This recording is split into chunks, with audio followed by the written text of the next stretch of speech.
Hi, I'm Brian Bock. I'm one of the owners of Bock Steam Star. I'm a 25-year veteran in the carpet cleaning and restoration industry and hardwood floor deep cleaning we've been doing over the last 6 years.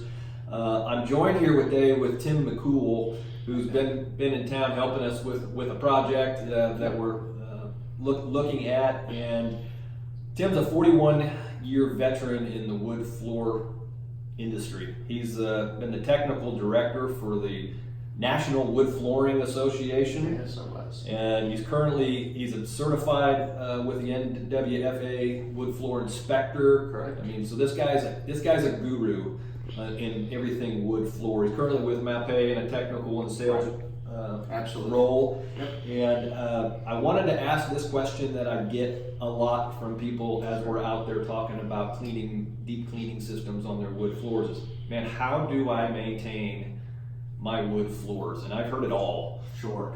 You know, as an inspector, I go out and look at a lot of jobs that, people think that they have some kind of issue with their floor, and I get out there and start taking a look at things and just find out that it's a maintenance issue of how they've been maintaining their floor.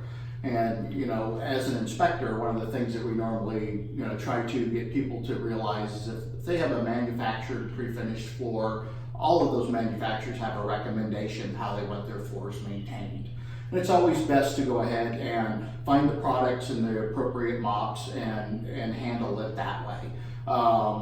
When you have a job that's been sanded and finished on site, of course you don't necessarily always know the name of the finish manufacturer, even though all of them have a recommendation of how to maintain the floors as well.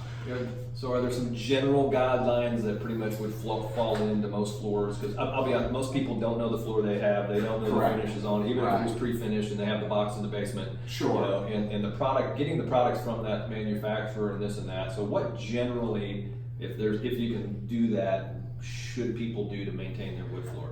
98% of the hardwood floors have what's called a surface finish on them, some type of urethane coating. And the general, maintenance practice for almost all of those products is a trigger sprayer and a microfiber mop. Okay. And using this in a fashion that will put a light mist either directly on the pad or a light mist to the floor, come back with this.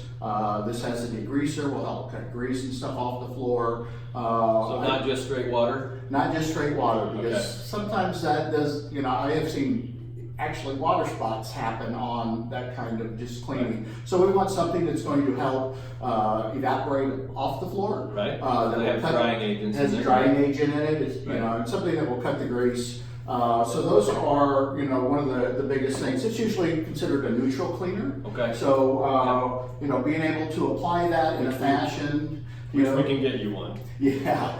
So one of the biggest things I see is most people when they go to clean a floor, that pad is generally going to be good for about 300 to 500 square feet before the pad is saturated and not really allowing you to pick up any more dirt off of the floor. Right.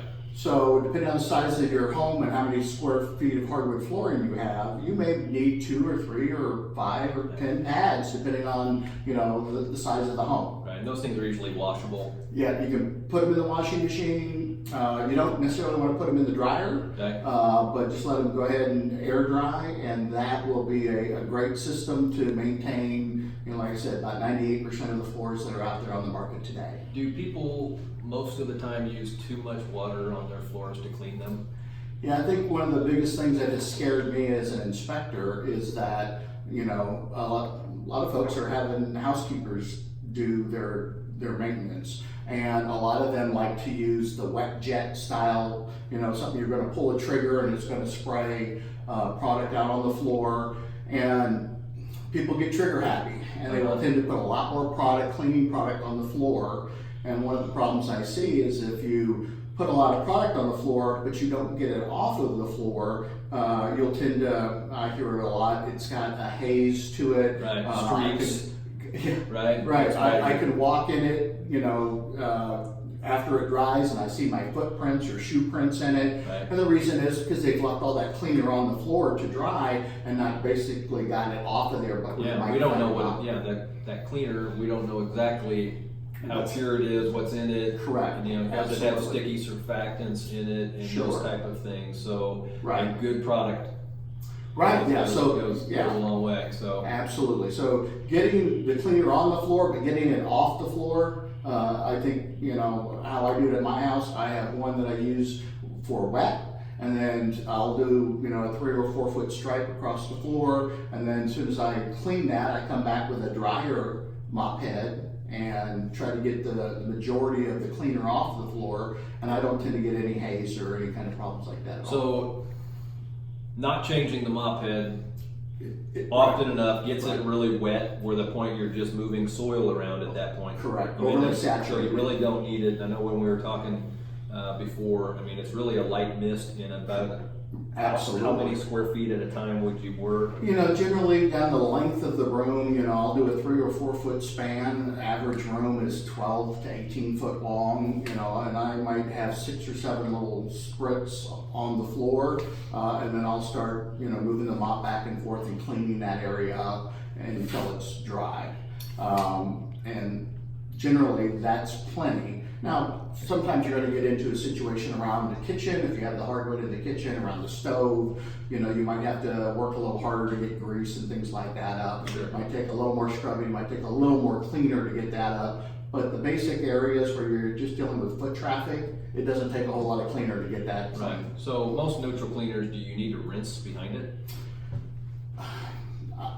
A true pH neutral? Yeah, you should not. Okay. You know, to me, I just don't want to have a lot of residue of the product down, because some of the products do have certain chemicals in there that can leave a haze. So just if you can do it till it's dry and not, I see so many people wet the whole floor and they think, oh, it looks so great and so shiny now, but they've just left a ton of cleaner on the floor, and as soon as it dries naturally, you're going to get footprints and marring and all kinds of different things. So the going on. cleaner is attacking that soil, but you gotta get it out You while gotta get it it's removed. emulsified. Correct, Right. exactly, absolutely. Okay, so if you let it dry, it reattaches itself, and now it also has the cleaner in there we gotta deal with. Absolutely, too. right.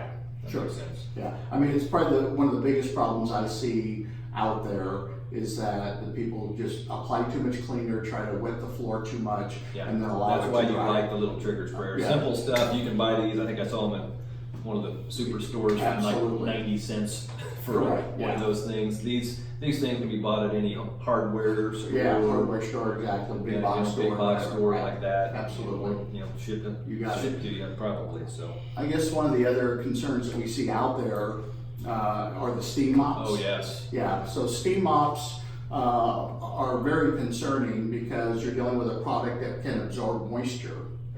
And now all of a sudden you are putting a lot more moisture to the floor and actually forcing it into the wood structure. And I see so much damage on the engineered floor, especially around the perimeter of the board, by using the steam mops. It tends to push too much moisture into the surface of the board. It expands. Okay. It gets you know, a variety of different looks to the surface, which aren't the natural look that came out of the box. Yeah.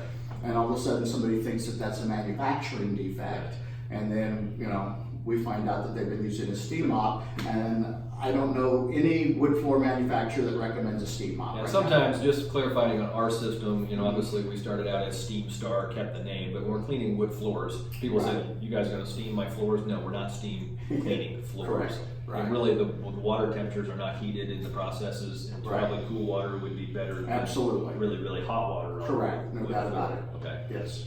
very good. Well, Tim, thank you so All much right. for Thank your you. input I and appreciate your help it. this week. We appreciate you. Absolutely. Thank you so much.